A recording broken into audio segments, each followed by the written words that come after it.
Bonjour à tous, alors voici quelques nouvelles du congrès de la douleur, le congrès européen de la douleur de l'EFIC de Budapest. Donc évidemment je n'ai pas pu tout voir, j'ai essayé de sélectionner ce qui pouvait être pertinent ou intéressant, notamment dans le cadre de la fibromyalgie, parce que vous imaginez bien que c'est un congrès qui concerne tous les types de douleurs.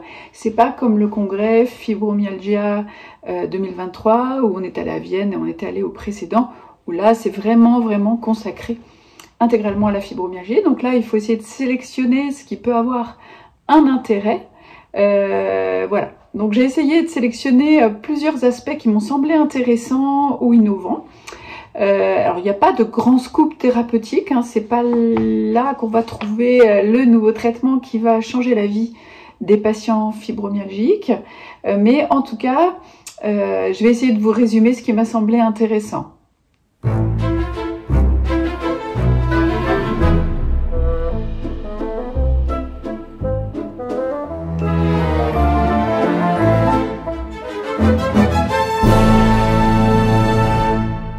Alors, je suis allée assister à une présentation de la nouvelle classification, alors nouvelle, pas tout à fait parce que ça date déjà de 2019, mais sur la classification internationale des maladies, qui est publiée par la WHO, l'OMS, l'Organisation mondiale de la santé, et qui est régulièrement révisée. Donc la version de 2019, c'est la 11e version de la classification internationale des maladies, dans laquelle sont classées les maladies douloureuses et notamment la fibromyalgie. Depuis 1990, la fibromyalgie est entrée dans la classification internationale des maladies, plutôt sur le versant rhumatologique que psychiatrique, ce qui était une bonne chose. Alors le problème, c'est que depuis 2019, la classification a changé. Alors, vous allez me dire à quoi ça sert la classification internationale des maladies. Ça sert à ce qu'on ait tous le même langage dans le monde pour parler des maladies, quelles qu'elles soient, quelle que soit leur origine, que ce soit le cancer, l'infection, la douleur, etc. etc. Et ça peut être utile. Alors, leur objectif, en essayant d'améliorer cette classification, c'est d'avoir un impact politique sur les politiques de santé des différents pays, au niveau européen, au niveau mondial, pour améliorer la prise en charge de la douleur, hein, en ce qui concerne la partie douleur, pour améliorer la prise en charge de la douleur, la formation, l'éducation des patients, la formation des docteurs et des personnels de santé, pour que des moyens soient donnés pour que la douleur se soit mieux connue et mieux prise en charge. Donc ça part vraiment d'une bonne intention. Et puis leur objectif, c'était aussi d'inclure des pans de la douleur qui n'étaient pas pris en compte auparavant, notamment la douleur du cancer, qu'elle soit liée au cancer ou qu'elle soit liée au traitement du cancer. On pense notamment à certaines neuropathies douloureuses qui sont des séquelles des traitements de certains types de chimiothérapie par exemple. Et puis la douleur post-chirurgicale ou la douleur post-traumatique notamment. Et puis ils ont voulu un petit peu réunir dans un seul item douleur chronique, un petit peu tous les types de douleurs qui auparavant étaient un peu éparpillés dans cette classification qui est très vaste, donc les céphalées, etc., pour tout mettre au même endroit. Alors le problème, et vous allez voir, je vais vous montrer un petit peu les items, c'est que si vous cherchez fibromyalgie, en fait il n'y a plus de code spécifique pour la fibromyalgie, alors que c'était le cas avant. Elle est désormais codée dans la douleur chronique primaire, sous le nom de douleur chronique diffuse, donc elle inclut tous les types de douleurs chroniques diffuses. Bien évidemment, c'est le représentant principal de cette catégorie, et moi je trouve que c'est dommage, je vais vous expliquer pourquoi. Alors voici le menu général de l'ensemble de la classification des maladies. Si vous cherchez la fibromyalgie, vous ne trouvez pas de code spécifique. Le logiciel vous renvoie à l'item qui se trouve dans le paragraphe 21 de la classification, à gauche de votre écran, intitulé « Symptômes, signes ou résultats d'examen clinique non classés ailleurs ». Et dans cette catégorie, la fibromyalgie ne peut être intégrée que dans les cas pour lesquels aucun diagnostic plus spécifique ne peut être établi, même après l'examen de tous les faits concernant le cas, à droite sur votre écran.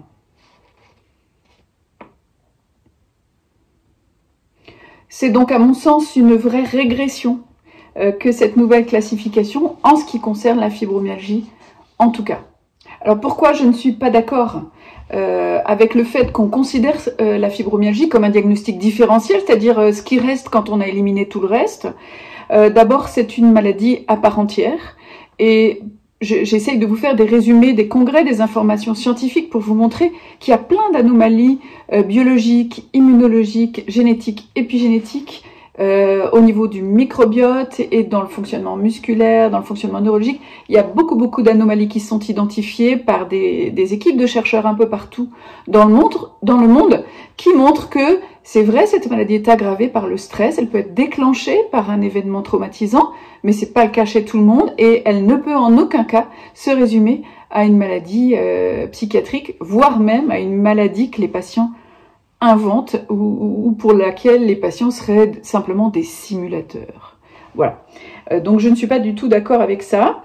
Et la deuxième raison, c'est que la fibromyalgie n'est pas uniquement isolée. Il y a beaucoup de patients qui présentent d'autres diagnostics associés et notamment on sait que les patients qui ont des polyarthrites rhumatoïdes ou d'autres maladies auto-immunes comme le syndrome de Gouge-Rogers ou le lupus ont plus souvent une fibromyalgie dans la population générale et inversement, si vous prenez une population de patients fibromyalgiques, si vous prenez 100 patients fibromyalgiques, vous avez plus de lupus, vous avez plus de polyarthrite, vous avez plus de maladies auto-immunes d'une façon générale et donc ça veut dire que la fibromyalgie, ce n'est pas un hasard et elle n'est pas forcément juste isolée. Il y a des patients qui n'ont que la fibromyalgie, heureusement pour eux, et puis il y en a d'autres qui ont d'autres choses qui ne sont pas le fruit du hasard.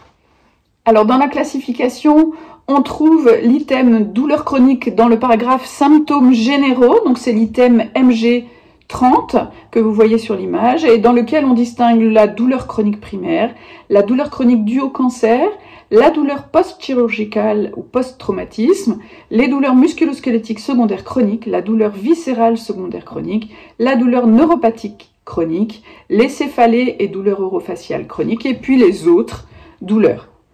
Alors, les éléments positifs de cette nouvelle classification, c'est que tous les types de douleurs sont au même endroit et c'est donc plus facile de les trouver. Malheureusement, il y a des éléments négatifs et parmi les éléments négatifs, vous verrez à droite sur l'image, vous voyez que la douleur chronique primaire, dont fait partie la fibromyalgie, est caractérisée par une détresse émotionnelle significative, anxiété, colère, frustration ou humeur dépressive, ou un handicap fonctionnel.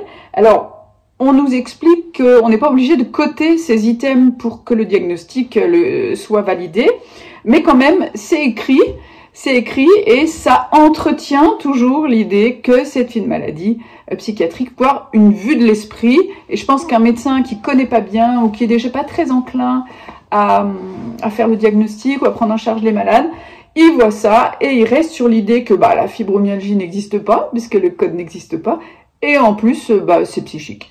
Voilà. Alors la fibromyalgie fait partie du code MG30.01 qu'on appelle douleur diffuse chronique. Alors si on va dans cet item, on peut lire que le diagnostic est approprié lorsqu'il existe des caractéristiques compatibles avec une douleur nociplastique.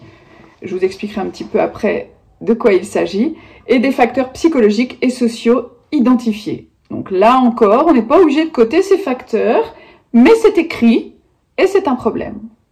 En tout cas, cela entretient l'idée que la fibromyalgie n'existe pas et qu'elle est d'origine psychologique. Alors ma conclusion est la suivante. D'abord, il est important que la fibromyalgie ait un code identifié, nommément.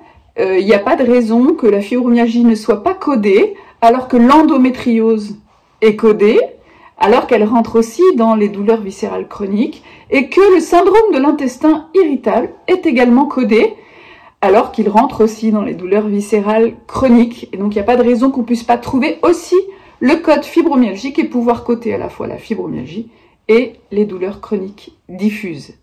Alors dans ma conclusion, je dirais aussi qu'il s'agit d'un problème de reconnaissance. Et ça, c'est valable dans tous les pays du monde. La fibromyalgie est très mal reconnue, très mal identifiée. Les patients sont en grande souffrance. et pas uniquement parce qu'ils ont mal ou parce que certains, une partie, ont vécu des choses douloureuses dans leur vie, mais parce qu'ils ne sont pas bien soignés, pas bien pris en compte, voire un peu méprisés vis-à-vis de leur maladie.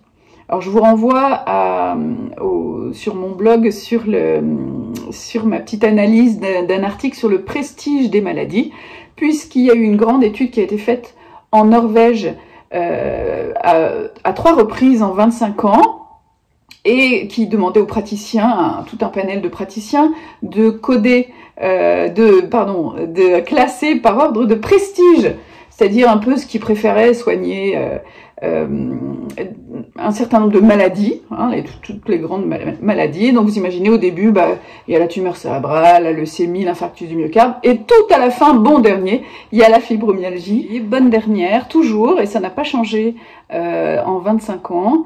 Derrière la cirrhose du foie, derrière le syndrome anxio-dépressif, voilà, fibromyalgie, toujours en dernier.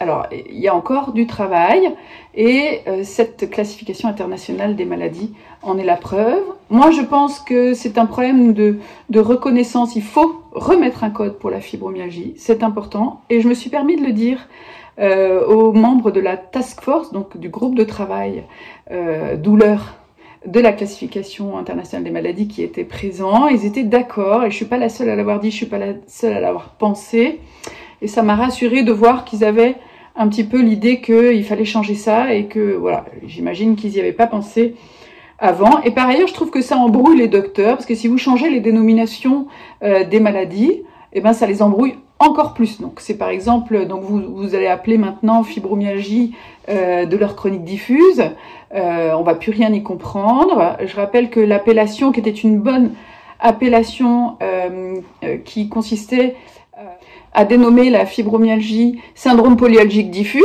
n'a jamais pris en fait, et c'est dommage parce que c'est vrai que c'était une appellation assez logique, et ça n'a jamais pris. Donc la fibromyalgie, c'est la fibromyalgie, et je pense qu'il n'est pas logique que ça change, que le nom change, que ça embrouille les docteurs. Ça, c'est comme les critères diagnostiques, quand ça passe son temps à changer, personne n'y retrouve plus ses petits.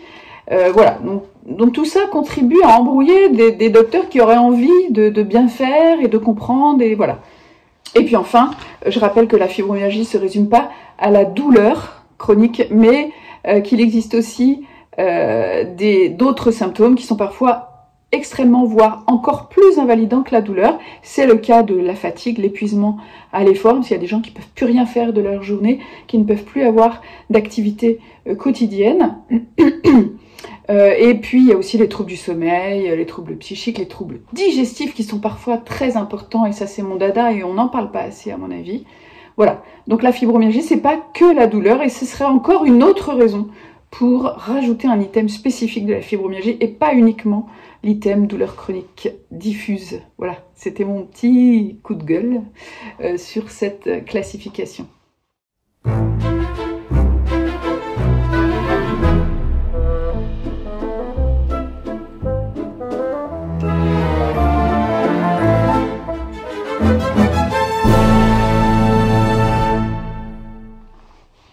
Alors, je voudrais maintenant vous parler de ce qu'on appelle le syndrome régional douloureux complexe. En fait, c'est le nouveau nom, là encore, qui n'a pas bien pris d'ailleurs, de l'algodystrophie. Alors, on va parler d'algodystrophie, ce sera plus clair, même si c'est plus le nom officiel de cette maladie ou de ce syndrome. Alors, il s'agit, pour ceux qui connaissent, de douleurs chroniques qui surviennent dans une région du corps, qui s'associent souvent à des gonflements, un œdème, etc., et qui sont secondaires à la survenue d'un traumatisme. C'est-à-dire que quelqu'un a un traumatisme ou éventuellement une intervention chirurgicale qui sont pas forcément importants. Ça peut être un petit traumatisme, une petite blessure ou une petite intervention, et qui vont présenter un gonflement très douloureux de l'articulation ou des articulations qui sont proches dans la même région. Et c'est un syndrome qui est bénin, au sens où c'est pas grave, ça tue pas les gens, mais en fait ça peut être extrêmement douloureux, ça peut évoluer pendant de longs mois. En général ça évolue favorablement. au départ, c'est souvent rouge, inflammatoire, très douloureux. Et puis ensuite, il y a une phase de refroidissement, on peut dire. Et puis, l'articulation peut s'ankyloser. Alors, il faut surtout éviter que ça s'ankylose. Parfois, les douleurs ne sont pas faciles à soulager au cours de ces algodystrophies. Alors, j'en parle ici parce que, d'abord, il y a un certain nombre de patients fibromyalgiques qui présentent aussi des manifestations d'algodystrophie.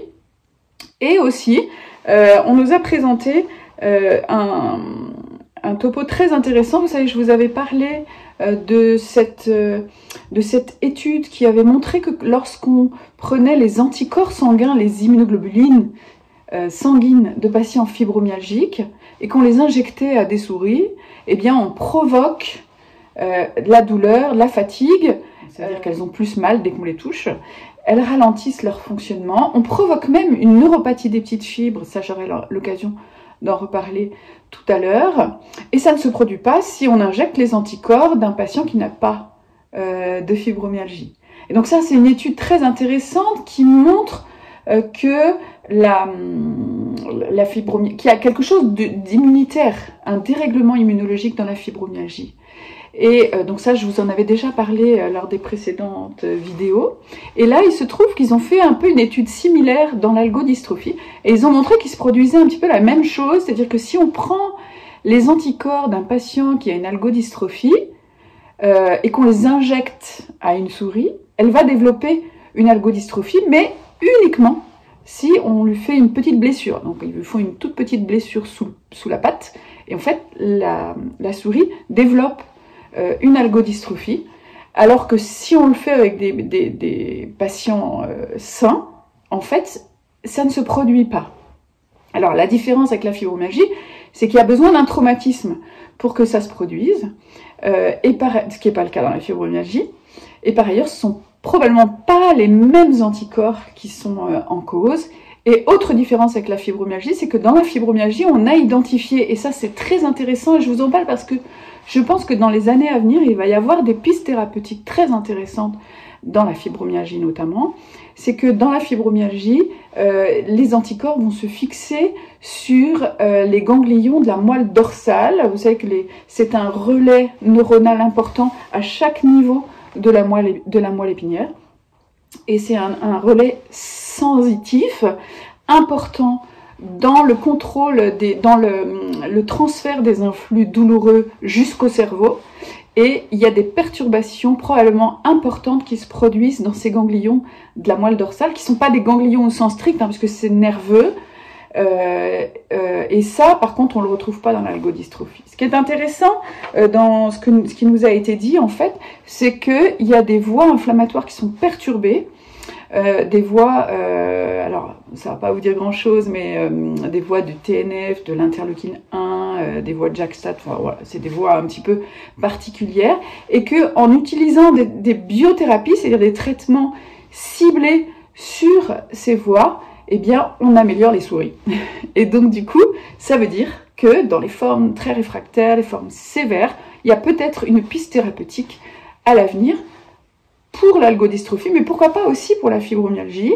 Et donc, on attend qu'il y ait des études là-dessus, parce qu'à partir du moment où on a identifié des anomalies immunologiques responsables d'hyperalgésie, de douleur, à ce moment-là, on peut tenter des thérapies ciblées, des biothérapies ciblées sur ces anomalies pour améliorer les patients les plus sévères.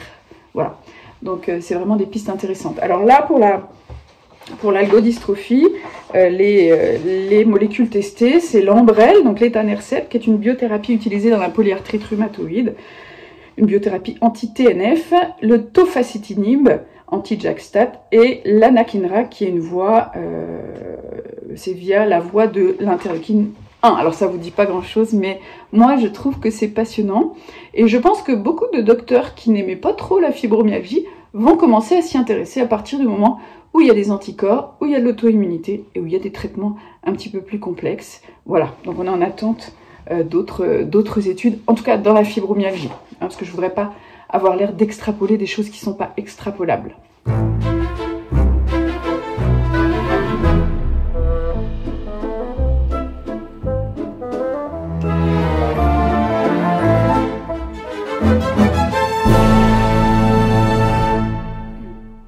Alors un point intéressant a été fait sur les douleurs neuropathiques. Donc ça c'est toujours hors fibromyalgie, mais vous allez voir c'est quand même intéressant parce que vous savez que un patient sur deux, à peu près 50% des patients fibromyalgiques, ont aussi une neuropathie des petites fibres. Et je vous ai dit juste avant qu'on pouvait reproduire chez la souris cette neuropathie, cette atteinte des petits nerfs périphériques qui donnent des fourmillements, etc. Chez la souris en injectant les anticorps des patients, notamment les plus sévères. Et donc c'est pour ça que voilà, là on parle de la douleur neuropathique, pas de la fibromyalgie, mais vous voyez quand même, il y a un lien dans ce que je vous dis. Alors la douleur neuropathique, vous savez qu'il y a trois grands types de douleurs. Il y a la douleur nociceptive. Donc la douleur nociceptive, c'est celle qui se produit quand vous vous donnez un coup de marteau sur la main. Donc ça c'est la douleur classique comme on l'entend habituellement. Ensuite, il y a la douleur neuropathique, donc qui est liée à une lésion nerveuse. Une lésion nerveuse, donc ça veut dire que, par exemple, si vous faites une lésion à un nerf, un arrachement d'un nerf, un écrasement d'un nerf, par exemple un arrachement du plexus brachial ou une tumeur sur un nerf, vous avez en aval de ce nerf des douleurs dans le territoire concerné par le nerf. Donc il y a des douleurs nerveuses qui sont certaines, hein, quand vous avez une lésion visible, c'est une douleur neuropathique certaine, elle peut être probable ou elle peut être possible en fonction de la localisation anatomique, et en tout cas, les douleurs neuropathiques ont une caractéristique bien particulière par rapport aux autres types de douleurs, c'est qu'elles se manifestent par des sensations particulières. Donc c'est le cas des fourmillements, des élancements, des coups d'électricité, des brûlures, etc. Tout ça, ce sont des caractéristiques de la douleur neuropathique. Alors, il y a actuellement des réunions au plus haut niveau pour mettre à jour un petit peu les recommandations d'évaluation de la douleur neuropathique et de traitement. Et donc, pour vous résumer, en fait, ils essayent d'analyser tout ce qu'il y a dans la littérature pour mettre à jour les recommandations de prise en charge des patients qui sont porteurs de douleurs neuropathiques, qui sont nombreux aussi. Voilà.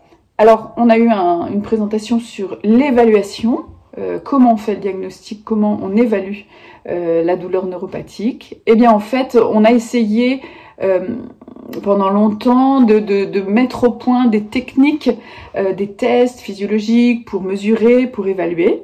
Et en fait, il se trouve que ce qui a le mieux démontré son intérêt dans le diagnostic de la douleur neuropathique, c'est simplement le questionnaire DN4, qui est le questionnaire qu'on utilise en routine, qui est quelque chose de facile à faire en consultation. Et en fait, il n'y a rien de mieux pour l'instant. Alors, ça ne veut pas dire qu'il n'y a pas d'autres techniques qui sont intéressantes, hein, mais en tout cas, pour ce qui est du diagnostic, faut écouter les malades. Donc, on les interroge. On les examine et c'est quand même le meilleur moyen de savoir s'ils ont une douleur neuropathique.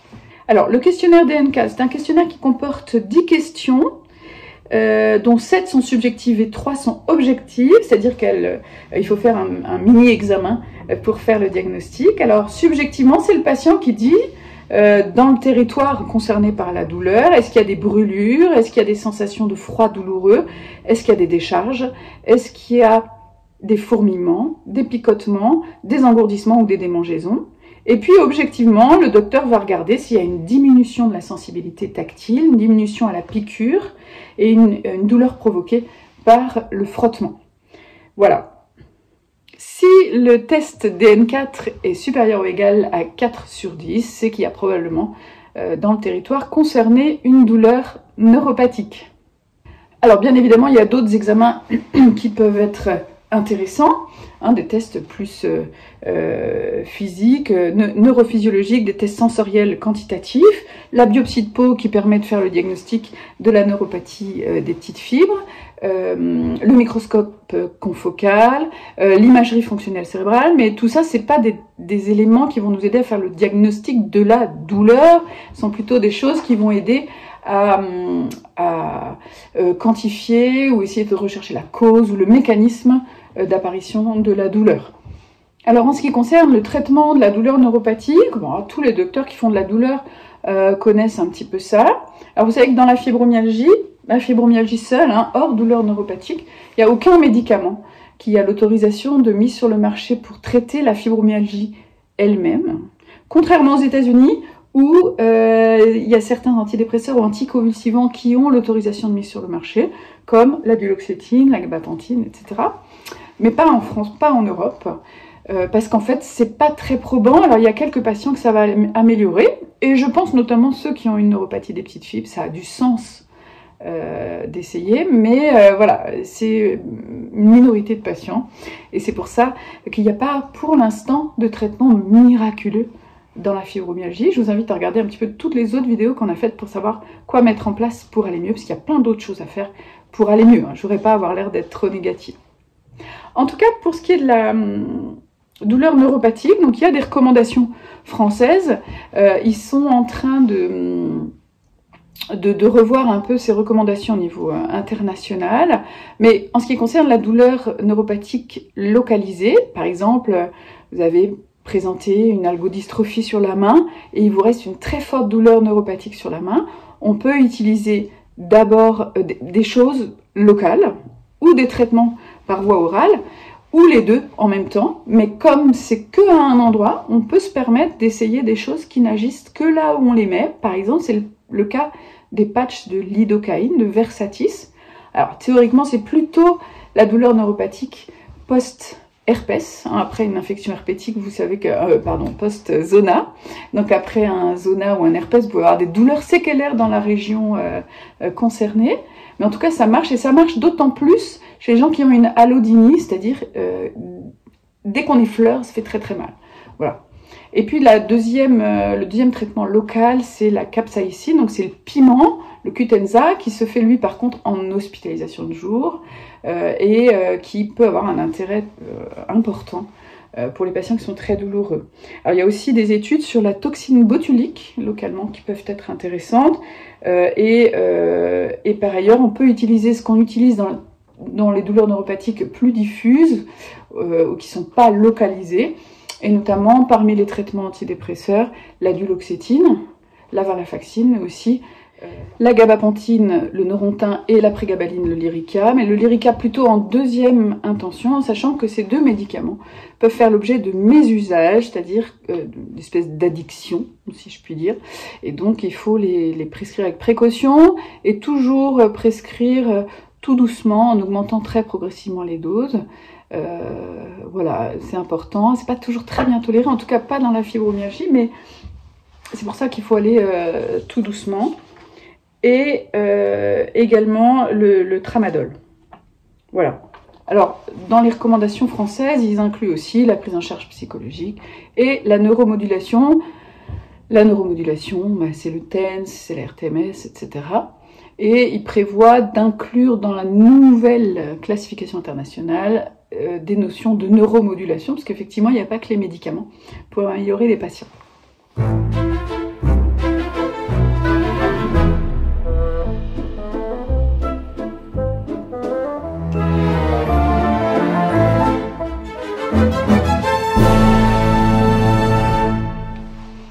Alors le troisième type de douleur, hein, je vous ai dit, il y a la douleur nociceptive, il y a la douleur neuropathique, et il y a la douleur nociplastique. Ça, c'est une notion qui a été introduite il y a quelques années, qui répond à une définition précise.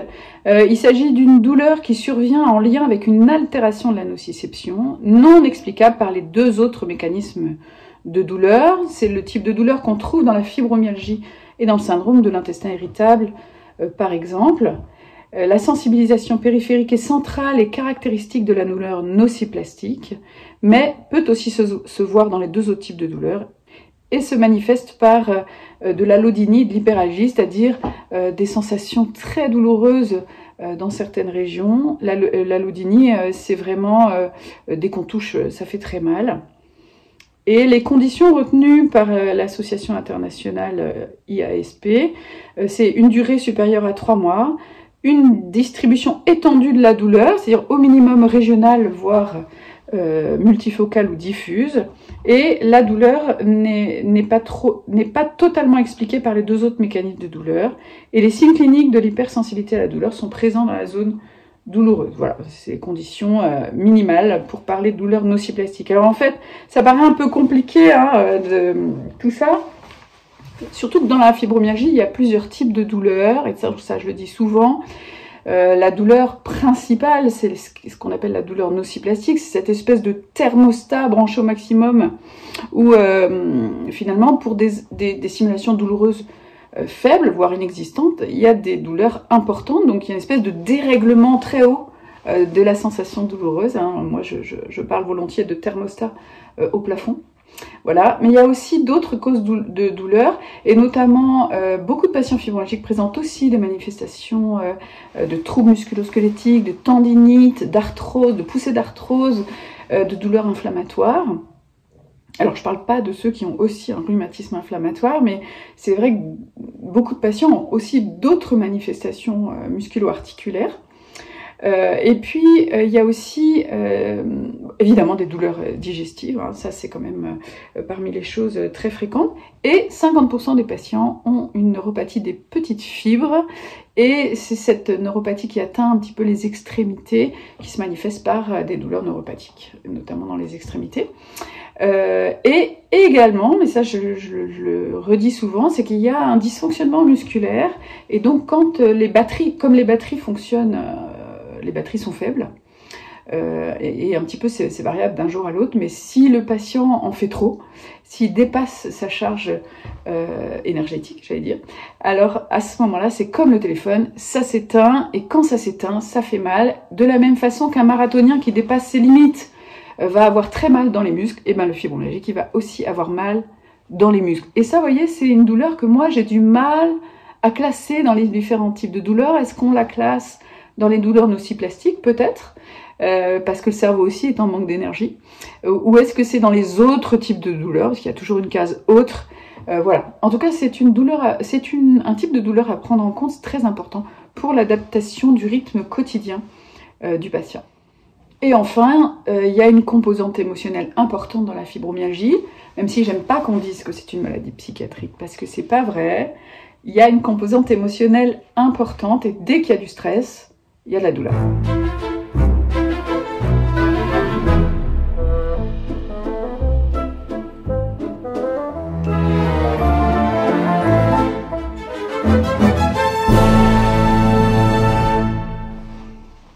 Alors, nous avons eu des présentations très intéressantes sur le fonctionnement de l'insula. Alors, pourquoi je suis allée voir les présentations sur l'insula? Parce que ça fait partie des choses un peu fondamentales qui sont perturbées dans la fibromyalgie. L'insula, c'est une région du cerveau, une région corticale, c'est-à-dire une région de la couche superficielle du cerveau, ce qu'on appelle la matière grise. Alors, il se trouve que comme elle est au fond d'une circonvolution, elle est assez profonde, ça reste une zone corticale. Et cette zone, l'insula, est essentielle dans le traitement de l'information douloureuse. Il y a des études qui ont montré qu'au cours de la fibromyalgie, il y avait une diminution dans l'insula des neurotransmetteurs inhibiteurs de type GABA et une augmentation des neurotransmetteurs excitateurs, le glutamate, entre autres. Et il y a également une augmentation de la connectivité de cette région de l'insula avec d'autres régions du cerveau impliquées dans la douleur. Alors c'est un peu ce qu'on identifie sur les imageries fonctionnelles qui se font pas encore en routine. Donc c'est des imageries en fait qui consistent à évaluer le fonctionnement du cerveau, parce que si vous faites par exemple une IRM, en général il n'y a pas grand chose à voir sur une IRM standard de patients fibromyalgiques, mais si on fait des IRM fonctionnelles, soit à l'état basal, soit en provoquant des douleurs pendant l'examen, on voit que le cerveau ne fonctionne pas tout à fait comme quelqu'un qui n'a pas de fibromyalgie, et en l'occurrence il y a ces anomalies qui ont été identifiées et qui sont importantes à tel point que c'est considéré comme une signature, ces imageries fonctionnelles, c'est-à-dire qu'on pourrait presque imaginer les faire en routine pour faire le diagnostic de la fibromyalgie. Donc c'est vraiment très intéressant. Alors je ne vais pas vous donner de détails sur le fonctionnement de l'insula, il y a deux régions dans l'insula, l'insula antérieure et l'insula postérieure, en fait, globalement, quand il y a une stimulation douloureuse dans le corps, en fait, ça remonte jusqu'au cerveau par les nerfs, par des faisceaux bien spécifiques, et ensuite il y a une partie de l'influx qui va à l'insula, une partie qui va sur une autre, une région singulaire médiane, et une autre partie qui va à l'amygdale. Et pourquoi je dis ça? C'est parce qu'en fait, quand vous avez mal, le cerveau intègre cette douleur de plusieurs façons, et l'intégration sensorielle la plus importante se fait dans l'insula postérieure, c'est-à-dire, oh là là, ça fait mal, c'est intense, etc. Ensuite, l'amygdale cérébrale, c'est toutes les émotions qui vont avec. Et le cortex singulaire médian, eh ben, c'est pour que vous réagissiez, parce que si vous êtes en train de faire écraser le pied ou brûler sur quelque chose de brûlant, à ce moment-là, il faut tout de suite qu'il y ait une réaction motrice pour retirer votre main ou retirer votre pied si vous marchez sur une punaise. Voilà. Donc vous voyez que c'est central, cette insula postérieure. Et il y a aussi une zone insulaire antérieure qui, elle, est stimulée dans un deuxième temps et qui va être importante sur le plan contextuel. En l'occurrence, quand des stimulations nuisibles sont détectées. C'est un fonctionnement très complexe, hein, c'est de la neurologie fondamentale, mais c'est vraiment très intéressant. Voilà. Alors, pourquoi je parle de ça? C'est parce qu'il nous a été présenté des notions de stimulation cérébrale profonde. Vous savez, si vous avez déjà regardé un petit peu les petites vidéos, qu'on pratique de façon assez courante une stimulation magnétique transcrânienne qui s'appelle la RTMS, une stimulation magnétique répétitive qui consiste dans la fibromyalgie à produire une petite stimulation magnétique très courte qui va stimuler de façon répétitive une zone bien précise du cortex moteur et sur une surface très courte, quelques millimètres de cortex. Donc c'est vraiment une stimulation très très ciblée et ça peut vraiment être intéressant pour la douleur neuropathique, etc. Et là, en fait, donc on peut aussi faire des stimulations électriques, donc ça c'est moins courant. Et là, donc c'est un chercheur qui essaye de faire une stimulation magnétique profonde de l'insula. Et voilà, alors c'est un peu complexe, il y a des données chez l'animal, il commence à y avoir un peu des données dans la maladie de Parkinson, etc. Et il semble quand même qu'il y a un effet sur la douleur. Donc voilà, donc c'est peut-être une technique d'avenir pour soulager les malades, notamment ceux qu'on n'arrive pas à soulager autrement. Voilà.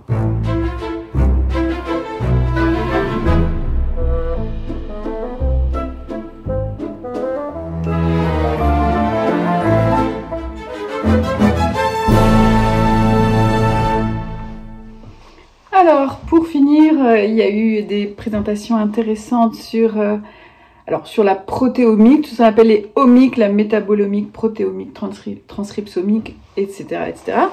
En fait, c'est une façon d'analyser les différents fluides de l'organisme. Ça peut être le plasma, le liquide céphalorachidien, la salive, etc.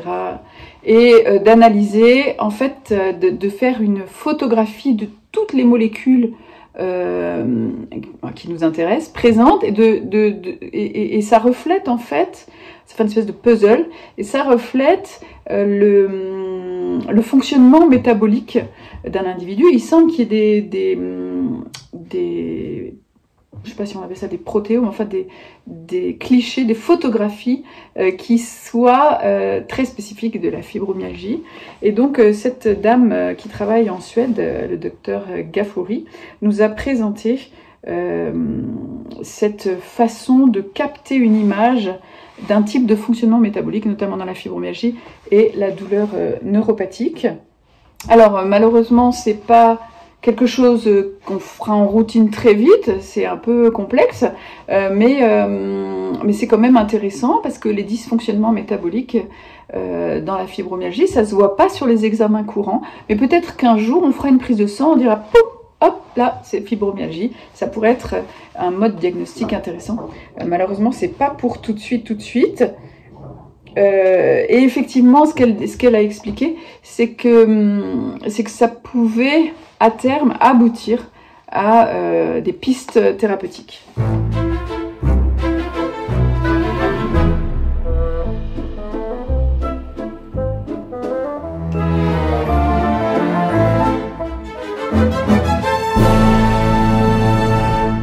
Et puis je termine par l'intestin. Alors c'était très intéressant, mais là encore c'était très fondamental l'intestin. Que vous savez en fait, il a bien été identifié que les problèmes digestifs étaient particulièrement fréquents dans la fibromyalgie, beaucoup plus que dans la population générale. Et je vous renvoie à cette étude néo-zélandaise dont j'avais parlé dans ma vidéo numéro 3 de Vienne au mois de mars, où ça avait été étudié de façon plus approfondie. Donc, plus de 90% des patients ont des problèmes digestifs. Ça commence à la bouche, ça termine à l'anus. Et donc, c'est pas un symptôme anodin dans la fibromyalgie, c'est même parfois très très sévère. Et le docteur Aguilera, donc, est un médecin qui travaille sur cet aspect des choses. Et donc, il a abordé la question de l'hypersensibilité viscérale induite par certains aliments, par des mécanismes immunologiques, donc avec des aliments qui vont induire la production d'immunoglobuline E et une dégranulation des mastocytes. En fait, en résumé, une réaction allergique au niveau de l'intestin et qui va ensuite stimuler le système nerveux digestif pour produire la douleur viscérale. Et donc en fait, je suis toujours surprise en fait, notamment pour mes patients qui ont des troubles digestifs extrêmement sévères, et bien de l'efficacité des traitements à visée mastocytaire, à visée allergique en fait, donc les anti-H2 classiques, voilà, comme l'Aerius ou le Bilasca, mais aussi d'autres traitements qu'on donne plutôt dans les syndromes d'activation mastocytaire, type famotidine ou montelukast. Et en fait, il y a quelques patients qui, en ayant un meilleur confort digestif, ont aussi un meilleur confort au niveau de leur fibromyalgie. Et du coup, ça, je pense que c'est vraiment une piste intéressante. Voilà. Et puis enfin, on a eu quelques infos aussi sur la piste liée à des lipopeptides qui induiraient la douleur et qui viendraient de certains types de bactéries au niveau du microbiote. Voilà, parce qu'en fait, ce qui se passe, c'est qu'on sait qu'il y a des anomalies du microbiote, mais ce que cherchent un petit peu ceux qui s'intéressent à ce sujet, c'est quel est le lien entre ce microbiote perturbé et la douleur. Donc vous voyez qu'avec l'histamine, ça nous donne une piste. La piste des lipopeptides produits par les bactéries, c'est une autre piste. Et ben, vous savez que moi, ma piste à moi, c'est les gaz intestinaux. Et voilà, et j'aimerais bien qu'on puisse s'intéresser à ce sujet du sulfure d'hydrogène qui a un effet quand il est à trop forte dose sur le fonctionnement des nerfs. Voilà. Donc voilà pour tout ce que je pouvais vous dire. Ça fait beaucoup d'informations, j'ai pas pu assister à tout. Mais bon, je rappelle que c'est pas un congrès non plus spécifiquement sur la fibromyalgie, mais vous voyez qu'on peut quand même aller dans la direction de la fibromyalgie en assistant à ce type de congrès. Voilà, j'espère que vous n'êtes pas rasé avec mes choses trop techniques. En tout cas, je continue à m'informer pour vous donner de plus en plus d'informations. Et parce que je pense vraiment que c'est important de comprendre sa maladie pour se donner les moyens d'aller mieux. Voilà, à bientôt!